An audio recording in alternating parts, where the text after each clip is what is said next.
खुलुमबाय। दिनै थाखो जिथिनि फरायसा फरायसुलिफोरनि इंराजि आयदानि Nelson Mandela long walk to freedom चेप्टारनि माखासे सोंनायफोरनि सोमोन्दै सावरायना लानाय जादों आरो बे सोंनायफोरा जाहैबाय ट्रु अर फल्स सायख'नाय, गेबें आरो गुरुन्थि सायख'नाय। दा HSLC एग्जामाव फैबाय थायो आरो बेबायदि सोंनायनि फिननाय खालामनाया आनजादाव नाम्बार केरि खालामनायनि थाखाय जोबोद मोजां। खालि एसे गोसो होनानै जों जुदि फरायोब्ला, गोसोआव लाखियोब्ला बेखौ आनजादाव गोरलैयैनो फिननो हायो। समबो बारा नाङा, खम समनि गेजेरावनो जों फिननो हायो। दा बेबायदिनो जों माखासे सोंनायनि सोमोन्दै सावरायगोन बेयाव HSLC एग्जामाव थांनाय HSLC एग्जामफोराव फैनाय माखासे सोंनायफोरजों लोगोसे आसामनि प्रि-टेस्ट आनजादफोराव फैनाय माखासे सोंनायफोरनि सोमोन्दै जों बेयाव सावरायगोन। दा जों 1 नम्बर सोंनायखौ सोंनायनि स्टेट वेदार द फ्ल'इं आर ट्रु अर फल्स। HSLC आनजाद 2015 मायथाइयाव फैदोंमोन बियो। दा 1 नम्बराव होनाय दङ बेयो Nelson Mandela spend 20 years in the prison. गोजाजों लिरनाया अर्थात बेयाव बुंदों मा नेलसन मेन्डेलाया जोबथेसालियाव 20 बोसोर सम बारहोदोंमोन। बाथ्राया गेबें ना गोरोन्थि जों बेखौ जुदि नायनो थाङो बिजाबाव जों नुनो मोनो पेज नाम्बार 16आव जा गोजा आन्डारलाइन खालामना होनाय जादों बेयाव होनाय दङ मा Mandela had to spend 30 years in prison. 30 years in prison. बेसेबां बोसोर होनदों? 30 बोसोर। नाथाय सोंनायाव मा होनाय दङ बेयाव 20 years। अर्थात बेनिफ्राय जों मिथिबाय दा 1 नम्बरा मा गोरोन्थि, फल्स। दा बेयाव नोंसोर नाय दे माखासे सेन्टेन्सफोरखौ बिजाबनिफ्राय थोंजोङै दिखांनानै होनाय जायो आरो माखासे सेन्टेन्सफोरखौ माने बिजाबनिफ्राय एसे आलदायै माने स्ट्राक्चारखौ एसे सोलायनानै सोदोबफोरखौ एसे सोलायनानै होनाय जायो। दा बेखौ एसे गोसो होनानै नायनो नांगोन। दा जों जा फार्स्ट सेन्टेन्स मोनबाय बेखौ बिजाबनिफ्राय थोंजोङै दिखांनानै होनाय जादों। खालि बेयाव 30नि जायगायाव 20 खालामनानै होनाय जादों। दा बिदिब्ला जों 1 नम्बरखौ मोनथिबाय दे बियो गोरोन्थि। 20 बोसोर नङा 30 बोसोरसो जानांगौ। दा 2 नम्बरा होनदों on the day of inauguration 2 national anthems were sang। On the day of inauguration 2 national anthems were sang। Inauguration सानखालि मोननै नेशनल एन्थेम रोजाबनाय जादोंमोन होननानै बुंदों बेयाव। दा बेखौनो जों जुदि बिजाबाव पेज नाम्बार 19आव नायोब्ला ओरैबायदि होनाय दङ The day was symbolized for me by the playing of our 2 national anthems and the vision of white singing Cosi-Cyclel Africa and black singing Die Stem, the old anthem of the Republic। दा जों बे माने आन्डारलाइन खालामनाय बाहागोनिफ्राय जों मोनथिबाय दे जाय inauguration ceremony बे सेरेमनियाव मोननै नेशनल एन्थेम रोजाबनाय जादों। मोनसेया जाबाय Cosi-Cyclel आफ्रिका जायखौ माने रोजाबदोंमोन व्हाइट्सफोरा गुफुरसाफोरा आरो मोनसेखौ रोजाबदोंमोन डाइ स्टेम जायखौ गोसोमसाफोरा रोजाबदोंमोन। Cosi-Cyclelखौ गुफुरसाफोर आरो डाइ स्टेमखौ गोसोमसाफोरा रोजाबदोंमोन। दा मोननै नेशनल एन्थेम रोजाबदोंमोन। थारमाने 2 नम्बरा जोंनि मा जागोन? गेबें एबा ट्रु जागोन। दा नेक्स्ट सोंनायखौ जों नायनोसै 2 नम्बर स्टेट वेदार द फ्ल'इं आर ट्रु अर फल्स। HSLC आनजाद 2014 मायथाइयावबो फैदोंमोन। दा गिबि सेन्टेन्सआव होनाय दङ on the day of inauguration Mandela was accompanied by his daughter Zenani. अर्थात इनॉग्रेशन सानखालि 10 मे 1994 सानखालि प्रिट'रियायाव जा मोनसे इनॉग्रेशन सेरेमनि खालामनाय जादोंमोन बे इनॉग्रेशन सेरेमनियाव मेन्डेलाजों लोगोसे बिथांनि फिसाजो जिनानीया दंफायोमोन बिदि होनदों। दा बेखौनो बिजाबाव जों जुदि नायनो थाङोब्ला पेज नाम्बार 17 आव नायदों on that lovely autumn day I was accompanied by my daughter जेनानि बे होखानाय दंखायो I was accompanied by my daughter जेनानि आंजों लोगोसे आंनि फिसाजो जेनानियाबो दंमोन बायदि होननानै दा बिदिब्ला से नम्बराव मा जागोन बेयाव गिभिं ट्रु जागोन दाना जों 2 नम्बरखौ नायनाय गोजाजों लिरनाया मा होननाय दङबा थाबो Beki was sworn in as the second deputy president थाबो बेकीया नैथि लेङाइ हादरगिरि एबा सेकेन्ड डेपुटी प्रेसिडेन्ट हिसाबै समायखिरा लादोंमोन सेकेन्ड डेपुटी प्रेसिडेन्ट हिसाबै दै दा पेज नम्बर 18 आव जों नायनि बिजाबाव आन्डारलाइन खालामना होनाय जादों बेयाव थाबो Beki was sworn in as first deputy president एबा बुंदों मा फार्स्ट डेपुटी प्रेसिडेन्ट सोंनाय होनाय जों सेकेन्ड डेपुटी प्रेसिडेन्ट आरो बिजाबाव दङ जोंहा फार्स्ट डेपुटी प्रेसिडेन्ट बिदिब्ला सोंनायाव होनाय जाबाय सेन्टेन्स बे सेन्टेन्सआ गोरोन्थि अर्थात फल्स जागोन सेकेन्ड डेपुटी नङा फार्स्ट डेपुटी प्रेसिडेन्टसो नेक्स्ट कुइसन जों नायनि third question state whether the following are true or false HSLC 2017 or HSLC 2010 मायथाइयाव बेयाव फैदोंमोन the first question is the policy of apartheid created lasting peace in Mandela's country the policy of apartheid created lasting peace in Mandela's country माने South Africa होनदों the South Africa याव the policy of apartheid जाबाय खान्थि बे खान्थिया long lasting बा lasting peace अर्थात गोलाव समनि थाखाय गोजोन दानानै होदोंमोन बा लाबोनानै फैदोंमोन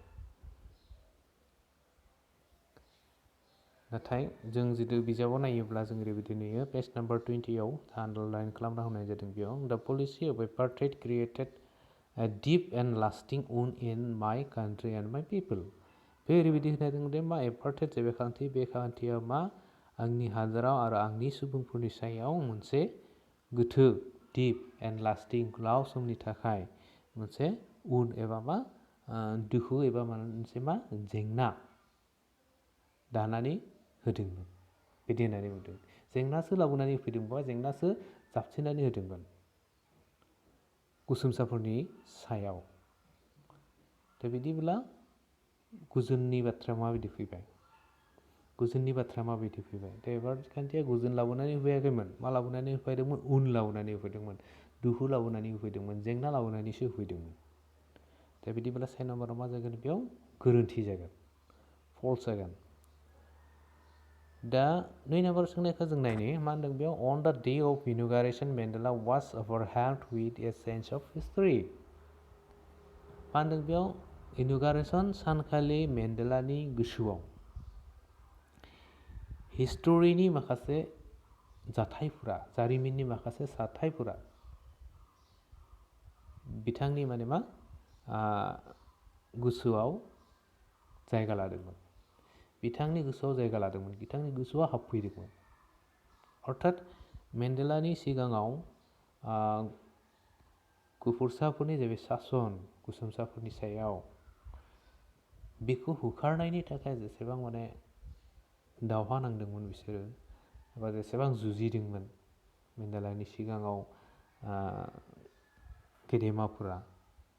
मा जाथायजों बिसोरो मोगा मोगि जानो गोनां जादोंमोन माबायदि बिसोरो जिउ खोमानो गोनां जादोंमोन गुफुरसाफोरनि माबायदि अत्याचारखौ सहायनो गोनां जादोंमोन बे जाथायफोरा बे जारिमिननि जाथायफोरा मेन्डेलानि गोसोआव जायगा लादोंमोन बिदि होननानै बुंदों दा जों नायनि बिजाबाव दा पेज नम्बर 19 दं on the day of the inauguration I was overwhelmed with a sense of history थोंजोङै होनाय दंखायो बेयाव दे इनौगुरेसन सानखालि हिस्टरिनि माखासे सेन्सआ बेनि गोसोआव जायगा लादोंमोन हिस्टरिनि माखासे जाथायफोरा सानस्रिफोरा बेनि गोसोआव जायगा लादोंमोन माने गोसोआव फैदोंमोन आरोखि अर्थात 2 नम्बरा मा जागोन बेयाव गिभिं जागोन एबा ट्रु जागोन दा 4 नम्बरखौ जों जुदि नायोब्ला 4 नम्बर सोंनायखौ the state whether the following are true or false HSLC 2018 मायथाइयाव बेयो फैदोंमोन दा से नाम्बाराव होनाय दं on the podium Mr. de Klerk was first sworn in as first deputy president. Mr. de Klerkआ फार्स्ट डिप्युटी प्रेसिडेन्ट हिसाबै गिबि लेङाइ हादोरगिरि हिसाबै समायखिरा लादोंमोन बिदि होनदों बेयाव दा जों बिजाबाव जुदि नायोब्ला पेज नाम्बार 17आव on the podium Mr. de Klerk was first sworn as second deputy president माबायदि होनदों as second deputy president हिसाबै बियो समायखिरा लादोंमोन दा सोंनायाव होनाय दङ first deputy president as first deputy president बिजाबाव होनाय दङ as second deputy president होननानै दा बिदिब्ला जों नुनो मोनबाय मा दा से नाम्बारा फल्स जागोन से नाम्बारनि फिननाया जागोन फल्स गुरुन्थि जागोन बियो दुइ नाम्बारखौ जों नायनि then Thabo Mbeki was sworn in as second deputy president बेनि उनाव अर्थात de Klerkनि उनाव मिस्टार de Klerkनि उनाव Thabo Mbekiआ मा नैथि लेङाइ हादोरगिरि हिसाबै समायखिरा लादोंमोन नैथि लेङाइ हादोरगिरि एबा सेकेन्ड डिप्युटी प्रेसिडेन्ट हिसाबै बे समायखिरा लादोंमोन दा बिजाबाव जों जुदि नायोब्ला पेज नाम्बार 18आव Thabo Mbeki was sworn in as first deputy president एबा मा दं बिजाबाव फार्स्ट डिप्युटी प्रेसिडेन्ट हिसाबै नाथाय सोंनायाव मा होनाय दङ सेकेन्ड डिप्युटी प्रेसिडेन्ट हिसाबै बिदिब्ला मा जागोन नैथिया मा जागोन बेयाव गुरुन्थि जागोन अर्थात फल्स जागोन अर्थात जों बेयाव मोननैखौबो मा मोनबाय फल्सआनो मोनबाय 1 आरो 2 दा जों नायनोसै कुइसन नम्बर 5 बेयाव होनाय जादों state whether the फलोइं R true or falls दा बेयाव से नाम्बारखौ ओरैबायदि होनाय दङ on the day of inauguration Mandela was accompanied by his daughter जिनानि बे सोंनायखौ जों सिगाङावबो मोनबाय मेट्रिक आनजादाव फैखांनाय दा बेयाव मा होनदों दा इनौगुरेसन सानखालि मेन्डेलाजों लोगोसे बिनि फिसाजोआबो दंमोन दा बिजाबाव जों नायनि page number 17 on that lovely autumn day I was accompanied by my daughter जिनानि आंजों लोगोआव जिनानियाबो दंफायोमोन होननानै बुंदों दा बिदिब्ला से नाम्बारा गेबें जागोन बेयाव ट्रु जागोन दुइ नाम्बारखौ जों नायनि Nelson Mandela became the first black president of South Africa on 10 May 1986 मानदों Nelson Mandela became the first black president of South Africa on 10 May 1986 अर्थात मा बुंदों नेल्सन मेन्डेलाया साउथ आफ्रिकानि गिबि गोसोम बिगुरनि प्रेसिडेन्ट अर्थात हादोरगिरि जादोंमोन 10 मे 1986 मायथाइयाव नाथाय नाय बिजाबखौ जेब्ला जों फरायदोंमोन अब्ला बेयाव जों नुनो मोन्दोंमोन मा फार्स्ट जेबो डेम'क्रेटिक इलेक्सन साउथ आफ्रिकायाव जादोंमोन 1994 मायथाइयाव बिदिब्ला जों सेन्टेन्सखौ नोंनाय मा होनो नोंबा 1986 नि बाथ्रा नायदों बेयाव दा बे इलेक्सना जादोंमोन बिसायख'थिया जादोंमोन मा 1994 मायथाइयावसो एबा नायदोंमोन 1986 मायथाइयाव गुरुन्थि जाखागोन बे दा अब्लाबो जों नायनि पेज नाम्बार 16आव जों नायनि finally democratic elections were held in South Africa in 1994 होननाय दङ बेयाव दा फार्स्ट डेम'क्रेटिक जेबे इलेक्सन बे डेम'क्रेटिक इलेक्शना जादोंमोन साउथ आफ्रिकायाव 1994 मायथाइयाव थिग दं and Mandela became the first black president of a new nation बे निउ नेशननि जेराव मा एपार्टेड कान्ट्रिया गैलिया जोब्बाय साउथ आफ्रिकायाव बे निउ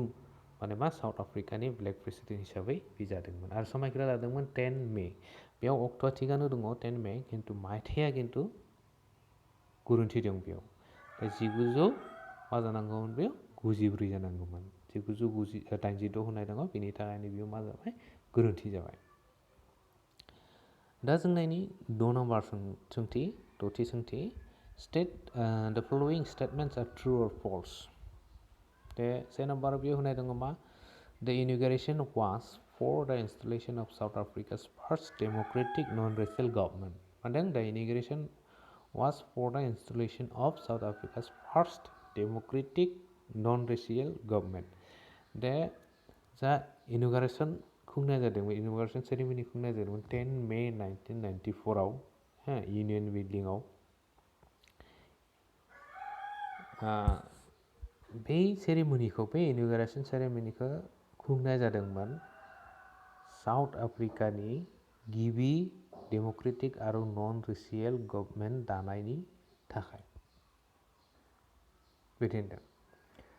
दा जों नायनि बिजाबाव जों नायनि पेज नम्बर 72 मा होनदों नाउ इट वाज द साइट अफ ए रेनबो गेदारिं माखौ बुंदों बेयाव गुबुन गुबुन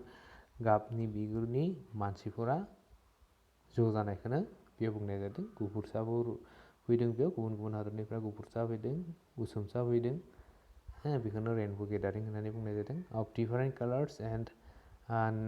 nations for the installation of South Africa's first democratic non-racial government. बुंनाय दंखायो बेयाव मा for the installation of South Africa's first democratic non-racial government. South Africaनि गिबि democratic आरो non-racial government दानायनि थाखाय होननानै बुंदों बेयाव गतिके माबाव से नम्बरा मा जागोन बेयाव ट्रु जागोन गेबें जागोन दा नै नम्बरखौ जों जुदि नायोब्ला ओरैबायदि मोनो नै नम्बरा मा होनदोंबा Nelson Mandela was not the first black president of South Africa बुंदोंबा नेलसन मेन्डेलाया साउथ आफ्रिकानि गिबि गोसोम प्रेसिडेन्ट बा हादरगिरि नङा गोसोम बिगुरनि गिबि हादरगिरि नङा होननानै बुंदों दा बिजाबाव जों जुदि नायोब्ला पेज नम्बर 16 आव आन्डारलाइन खालामना होनाय दङ बेयाव and Mandela became the first black president of a new nation मेन्डेलाया न्यू नेशननि गोदान हादरनि गोदान साउथ आफ्रिकानि गिबि ब्लेक प्रेसिडेन्ट जायो होननानै बुंदों बेयाव बिजाबाव दा बिदिब्ला सेन्टेन्सआव गिबि ब्लेक प्रेसिडेन्ट नङा होननानै बुंदों बेयाव बिजाबाव होनाय दङ गिबि ब्लेक प्रेसिडेन्ट होननानै बिदिब्ला मा जागोन अब 9 नम्बरा गुरुन्थि जागोन अर्थात फल्स जागोन दा नेक्स्ट सोंथि जों नायनि स्निथि सोंथि जाबाय state whether the following statements are true or false. For decades the union जेनेबा होनदों for decades the union building in Pretoria had been the seat of white supremacy.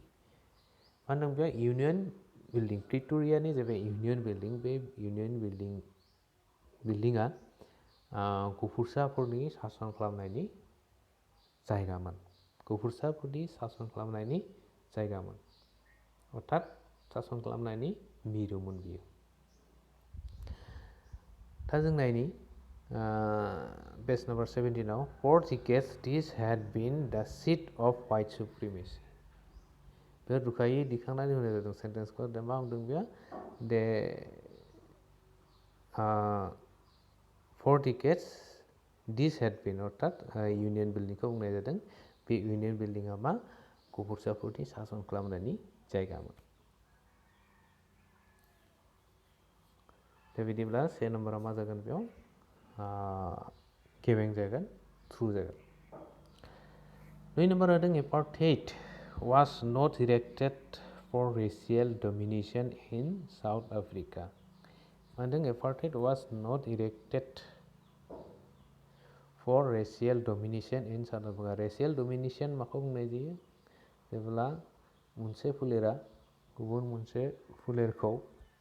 सासन खालामो अब्ला बेखौ रेसियेल डमिनेशन होननानै बुंनाय जायो अर्थात साउथ आफ्रिकाया ओरैबायदि खान्थि सोलिगासिनो दंमोन दे बेयाव गुफुरसाफोरा गोसोमसाफोरखौ सासन खालामगासिनो दङमोन बे बुंदों मा एपार्थाइडआ रेसियेल डमिनेशन मोनसे फोलेरा गुबुन मोनसे फोलेरखौ सासन खालामनायखौ दानानै होआखैमोन मोनसे फोलेरा गुबुन मोनसे फोलेरखौ सासन खालामनायखौ दानानै होआखैमोन बा लाबोनानै फैयाखैमोन बिदि होननानै बुंदों दा बिजाबाव जों नायोब्ला नुनो मोनो पेज नम्बर 17 आव रुखायै फिननायखौ मोना बेयाव थोंजोङै मोना बुंदों south आफ्रिका's first democratic non-racial government for the installation of South Africa's first democratic non-racial government अर्थात जा इन'ग्रेशन सेरेमनी दानाय जादोंमोन मेन्डेलाया फार्स्ट ब्लेक प्रेसिडेन्ट जादोंमोन बे बेनि सिगाङाव साउथ आफ्रिकायाव एपार्टेड कान्ट्रि सोलिदोंमोन आरो बे एपार्टेड कान्ट्रिनि दारै गुफुरसाफोरा गुसुमसाफोरखौ सासन खालामगासिनो दंमोन। गुफुरसाफोरा गुसुमसाफोरखौ सासन खालामनाय दंमोन।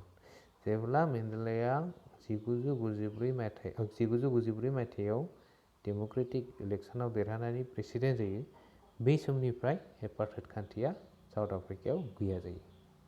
जेब्ला गैया जाबाय, गैया जानायनि उनाव साउथ आफ्रिकायाव रेसियेल डमिनेसना गैया जायो। गुसुमसा आरो गुफुरसानि गेजेराव जेबो फारागथि बेयाव गैया जायो। बे फारागथिया माने मा गैया जालाङो।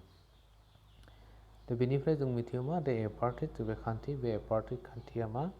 गुसुम आरो गुफुरसानि गेजेराव फारागथि लाबोनानै फैदोंमोन आरो मोनसे फोलेरा गुबुन मोनसे फोलेरखौ सासन खालामनायनि राहा सोलिदोंमोन। बिदिब्ला 2 नम्बरा मा जागोन बेयाव गोरोन्थि जागोन। 2 नम्बरा बेयाव फल्स जागोन। जों 90 सोंथिखौ जों नायनि state whether the following statements are true or false in the context of the text Nelson Mandela's long walk to freedom. से नम्बर होनदों on the inauguration day Mandela was accompanied by his daughter Zenani. सोंनायखौबो जों सिगाङावनो मोनबोदों। बे inauguration सानखालि मेन्डेलाजों लोगोसे बिनि फिसाजोआबो दंफायोमोन। दा पेज नम्बर 17 जों बिजाबाव रोखायैनो मोनदों बेयाव on that lovely autumn day I was accompanied by my daughter जिनानि। जों लोगोआव जिनानियाबो दंफायोमोन। 3 नम्बरा बेयाव मा जागोन ट्रु जागोन। Man's goodness is a flame that can be extinguished। 2 number होनदों man's goodness is a flame that can be extinguished। मानसिनि जेबो मोजां गुन, मानसिनि जेबो गियान, बे गियाना अर बायदि होननानै बुंदों, अर बिलाइ बायदि होननानै बुंदों आरो बेखौ मा खालामनो हायो खोमोरनो हायो, एक्सटिंगुइश खालामनो हायो, खोमोरनो हायो बिदि होननानै बुंदों। अर्थात मानसिनि जेबो मोजां गुन, मानसिनि जेबो गियान, बे गियानखौ मा खालामनो हायो खोमोरनो हायो, गैया खालामनो हायो, लाथिख' खालामनो हायो बिदि होननानै बुंदों। दा बिजाबाव जों जुदि नायोब्ला पेज नम्बर 21आव man's goodness is a flame that can be hidden but never extinguish. मानसिनि जेबो मोजां गुन, बे मोजां गुनखौ मा खालामनो हायो दोनखोमानो हायो, खिन्थु बेखौ मा खालामनो हाया गैया खालामनो हाया। नों आरजिनाय गियानखौ रावबो नोंनिफ्राय सेनानै लांनो हाया। नों आरजिनाय गियानखौ रावबो नोंनिफ्राय सेनानै लांनो हाया। नों दानाय जेबो आखल, बे आखलखौ मोजां जेबो आखल, बे मोजां आखलखौ रावबो मा खालामनो हाया गाज्रि खालामनो हाया। दे बेनिफ्राय जों मा मिथिबाय दे बेयाव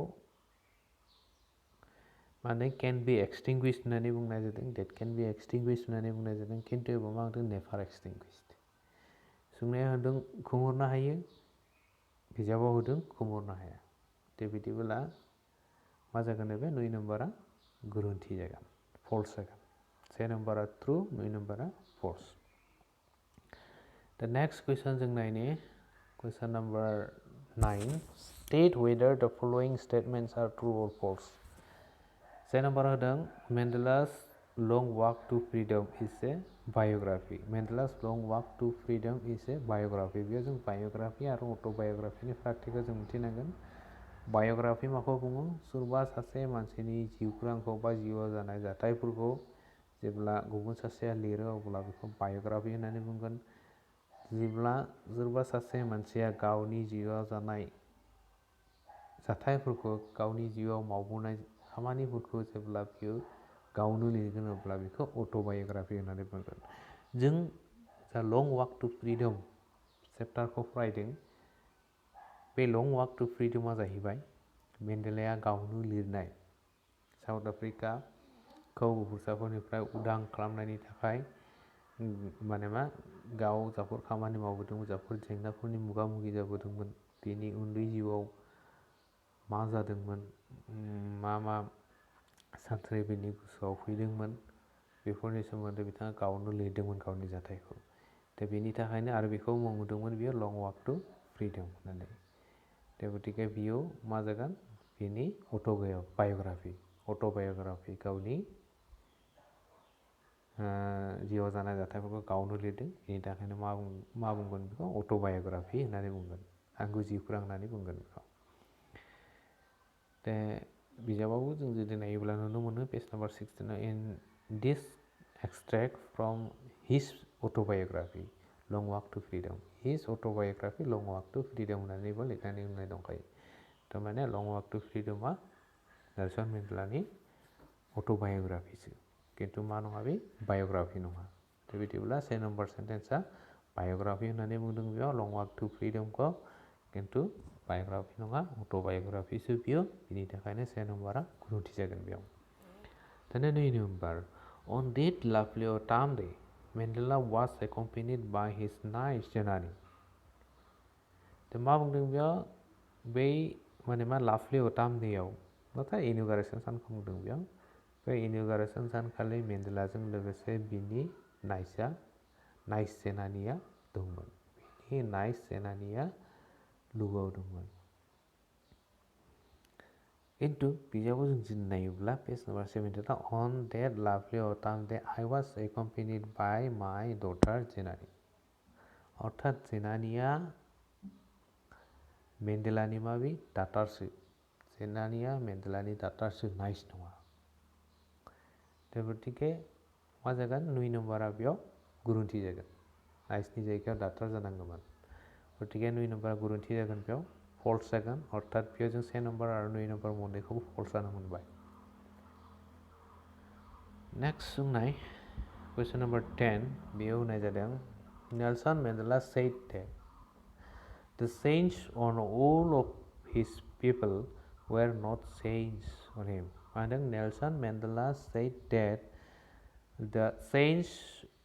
on all of his people were not chains on him अर्थात बुंदों मा नेलसन मेन्डेला बुंदों दि बिनि सुबुंफोरनि सायाव जा जिनजिरि बिनि सुबुंफोरनि सायाव जा जिनजिरि दोननाय जादों जा जिनजिरिजों खानानै दोननाय जादों बे जिनजिरिया मा मेन्डेलानि थाखाय नङा आरो होननानै बुंदों बे जिनजिरिया मा मेन्डेलानि थाखाय नङा अर्थात मेन्डेलानि सुबुंफोरा अर्थात गुसुमसा सुबुंफोरा जाफोर गुफुरसा सुबुंफोरनिफ्राय जाफोर माने मा दबथायारि खामानिफोरखौ दबथायारि राहाफोरखौ दबथायारि खान्थिफोरखौ आजावनो गोनां जादों बै दबथायारि खान्थिफोरा मेन्डेलानि थाखाय नङा आरो होननानै बुंदों किन्तु बिजाबाव जों नायोब्ला मा होनदों पेज नाम्बार 23 आव the chains on all of my people were the chains on him on me होननानै बुंदों people were the chains on me होननानै बुंदों अर्थात मेन्डेलानि सुबुंफोर अर्थात गुसुमसाफोरनि सायाव जा दबथायारि खान्थि बाहायदों गुफुरसाफोरा बै दबथायारि खान्थिया आंनि थाखायबो होननानै बुंदों मेन्डेला अर्थात मेन्डेलानि थाखायबो बै जिनजिरिया समानैनो मा खालामदों गोग्लैदों अर्थात गासै मेन्डेलाखौ लाफानानै गासै गुसुमसाफोरनि सायाव गुफुरसाफोरा एखे जिनजिरि एखे दबथायारि खान्थिखौ बाहायदों बे एपार्थाइड खान्थिखौ बाहायदों मेन्डेला गावनि गोसो बायदि खामानि मावनो हाया गुबुनफोरावबो गावनि गोसो बायदि खामानि मावनो हाया गुसुम बिगुरनि मानसिफोरा दा 2 नम्बरखौ जों नायनो बे हिसाबै जों नायनो नुयो दे मा 1 नम्बरा मा जागोन बेयाव गोरोन्थि जागोन फल्स जागोन 2 नम्बरखौ जों नायनो Nelson Mandela first became the first white president of South Africa बेयाव बुंदों दे नेलसन मेन्डेलाया साउथ आफ्रिकानि गिबि गुफुर प्रेसिडेन्ट माने गुफुर बिगुरनि प्रेसिडेन्ट आरोखि गिबि गुफुर प्रेसिडेन्ट जादोंमोन दा बिजाबाव जों नायोब्ला पेज नम्बर 16 आव बेयाव होनाय दं ओरैबायदि and Mandela became the first black president of a new nation माने मा साउथ आफ्रिका निउ नेशन इकारानि बुंनाय जादों बेखौ दे मेन्डेलाया प्रेसिडेन्ट जानायनि उनाव बेयाव एपार्टेड जाबाय कान्ट्रि डेन्जारास एपार्टेड जाबाय कान्ट्रि बे एपार्टेड कान्ट्रिया गैया जादोंमोन दा बेयाव बुंदों Mandela became the first black president एबा मा होनदोंबा फार्स्ट व्हाइट प्रेसिडेन्ट ब्लेकनि जायगायाव मा लाबोनानै फैदों व्हाइट लाबोनानै फैदों बिनि थाखायनो 2 नम्बराव मा जागोन बेयाव गुरुंथि जागोन मानोना मेन्डेलाया गुफुर बिगुरनि मानसि नङा मेन्डेला जाबाय गुसुं बिगुरनि मानसि दा बिदिब्ला 2 नम्बराव मा जागोन बेयाव फल्स जागोन अर्थात 1 आरो 2 मोननैखौबो जों बेयाव फल्स मोनबाय गोरोन्थि मोनबाय दा 11थि सोंनायखौ जों नायनि मा होनदों बेयाव say whether the following statements are true or false दा 1 नम्बराव होनाय दं the inauguration took place on 10 May 1992 होनदों इनॉग्रेशन जाबाय सेरेमनी बे सेरेमनीखौ खुंनाय जादोंमोन 10 मे 1992 मायथाइयाव दा बिजाबाव जों मा मोनदों नाय Mandela speaks about page number 16 Mandela speaks about a historic occasion, the inauguration. Can you guess what the occasion might be? Check your guess with this news item from the BBC of 10 May 1994. अर्थात first जाबाय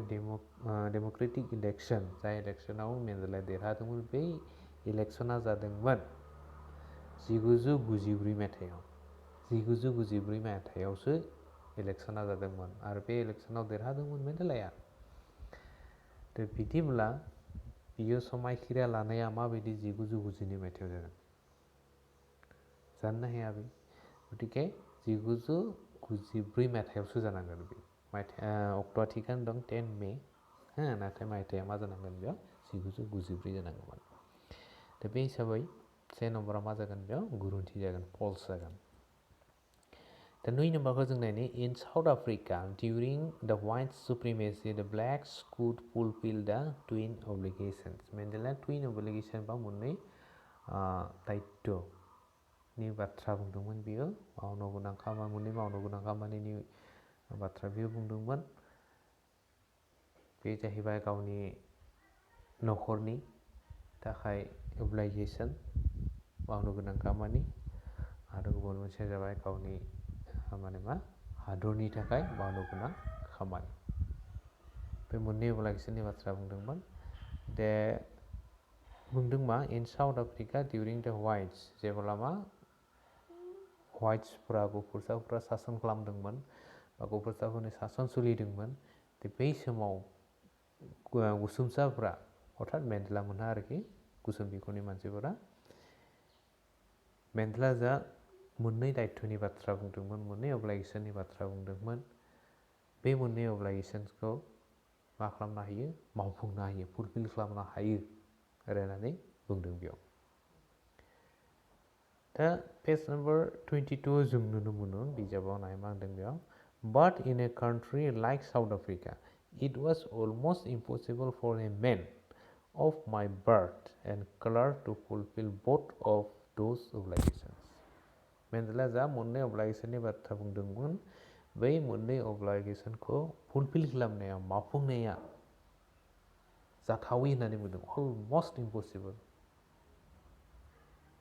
जाथावै होननानै बुंदों बेयाव माने माब्लाबाबो बेखौ मा खालामनो हाया मावफुंनो हाया होननानै बुंदों अर्थात मेन्डेलाया जुदि सासे मानसि बायदि जिउ खुंनो नागिरो बियो जिउ खुंनो हाया अर्थात मेन्डेलाया गावनि बिसिनि थाखाय खामानि मावनो हाया गावनि फिसाफोरखौ जोथोन लानो हाया गावनि बिमा बिफाफोरखौ जोथोन लानो हाया लोगोसे फारसेथिं गावनि हादरनि सुबुंफोरनि मोजां खामानि बे मावनो हाया हेंथा मोनो बियो सोरनिफ्राय गुफुरसाफोरनिफ्राय दा बेनि थाखायनो जों बुंनो हायो मा 2 नम्बरा बेयाव मा जागोन गुरुंथि जागोन मेन्डेलाया गावनि मोननै obligation-खौ बियो मावफुंनो हायामोन जाय समाव गुफुरसाफोरा सासन खालामगासिनो दंमोन माखौ साउथ आफ्रिकाखौ दा बेखिनियानो 17था सोंनाय जों बेयाव सावरायबाय आरो बे मोनजिसेथा सोंनायनि जाफोर फिननाय बे फिननायफोरखौ आं बेयाव होदों। मोनजिसेथा सोंनायनि फिननाय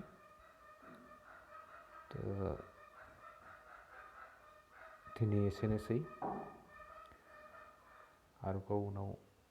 लोगो मोनफैगोन माखासे भिडिअखौ लानानै। मोजाङै नाय, मोजाङै फराय, मोजाङै गोसोआव लाखि आरो मोजाङै प्रेक्टिस खालामबाय था, अब्लानो आनजादाव गोरलैयैनो फिननो हागोन।